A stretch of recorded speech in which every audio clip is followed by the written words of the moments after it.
on to Kenya, and this is one of those stories that I have to keep coming back to myself because of how much it inspires me. Meet this woman by the name Terry Gobanga, who is a pastor. Several years ago, she was abducted on her wedding day, and guess what? She was raped by 3 different men in a moving car for 3 hours. And then they stabbed her several times before they finally dumped her by the roadside while the car was moving. When villagers discovered her, she was of course covered in blood, and since she was naked, no one really wanted to get near her except a little child. When police finally came, they couldn't find a pulse. Everybody believed that she was dead, so they packed her in the bag to take her to the mortuary. On the way to the mortuary, she coughed inside the bag. That was when they realized, wait a minute, she's still alive. So they turned back from going to the mortuary and they took her to the hospital. She was in the hospital for 2 weeks. Her story became major news in all of Kenya, that a bride was kidnapped and raped on her wedding day. So that publicity alone was traumatic for her, on top of everything that she's been through.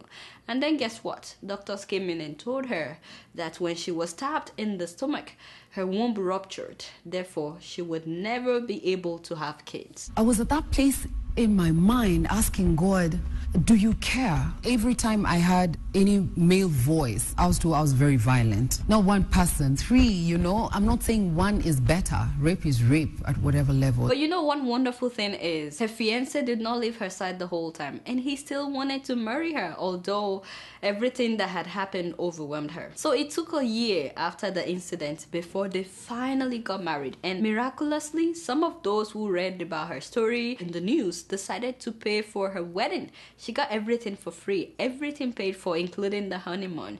I was so happy when I had this, you know, that, oh, finally her story is changing, until she talked about what happened 29 days after the wedding. He went to the bedroom, took the jiko to the bedroom to make the room warm. Then he came to the kitchen where I was cooking. He switched off the gas, carried me on the kitchen counter and told me we need to talk. And he tells me, you know, in case I would die, I would want you to go on with life. I stopped him right there. Wow. I mean, that's interesting. I don't know how he knew that something was going to happen that night. I guess some people just know. And he was not happy that I stopped him. We've just come back from a honeymoon. We are praying and fasting the whole day. It's an exciting time. You don't talk about that. And the atmosphere had really changed. So we embraced. I remember we were in tears. We didn't understand what was happening.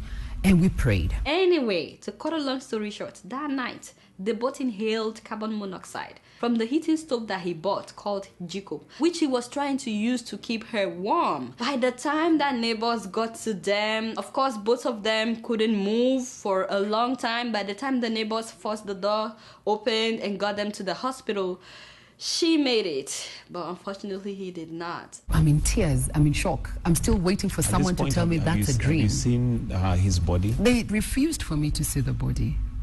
Don't forget, this was 29 days after her wedding. Of course, she was bitter for a long time. And then at one point, my in-laws, not immediate, came and I'm being accused that I killed my husband. So wow. So I've had it before in the African, you know, community. It's very hard for a husband to just die, even if it was cancer. There's something the woman did. And we can only imagine what she's been through. People withdrew their children from me. They called me cursed. They couldn't understand why so many bad things are happening to this one. I actually sat down with my parents and I asked them, is this the point where you tell me the truth so that this thing stop happening? But I got my strength in God. I lived a day at a time. To cut a long story short, a close friend of hers that stood by her during the whole tough time later asked for her hand in marriage, and of course she was hesitant. And I said, you know, I'm not able to give birth to children and I don't want you to stress me being an African man. And so he tells me children are a gift from God, and if we have them, amen. If we don't get them, that means he will just have more time to love me. Wow, only true love would say such a thing. So they went ahead and they got married. Of course, it didn't go well with some family members. Her father-in-law did not show up for her wedding, but she said that today they are now like best friends. They've been married now for 8 years. Yes, 8 years. And guess what? During the first year of her marriage, she got sick and they thought it was just fever until the doctors told her that she was pregnant. My first reaction, what I did, I picked my phone and I SMS'd everyone on my phone book and I told them I'm pregnant.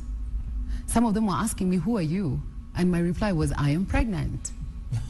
I was very excited. Anyway, she went on to have another baby after that, so they have 2 children, and today she goes about encouraging people, inspiring people, motivating people that no matter what you have been through, your story can also become a testimony. One thing I've always said, crawl if you have to, but just know destiny awaits. The 24 hours in a day just remains 24. So if you're going to cry for 5 years, those are wasted years. I encourage people, don't dwell on things, deal with them as they come. Wow. So do not put a full stop where God hasn't put one. Go right back, put a comma. You might be in chapter 1, it might not be so good. Chapter 2, chapter 3, not so good. Who knows about chapter 7? Wow. So I decided to share this story just in case someone out there is going through a very difficult situation. And it could be anything. I mean, maybe you lost a loved one as well. Maybe your business has failed. Maybe you've struggled for so long and you have nothing to show for it. Or maybe you wish that you're married or that you have kids, or you're just overwhelmed with school. No matter what you're going through today, please remember the woman who was raped on her wedding day by 3 different men, the woman who lost her husband within a month of her wedding, and the woman who was told that she would never have a child. If she was able to press through all that, you can press through anything. But you guys know I don't know anything. Guess what? I'm just keeping it real.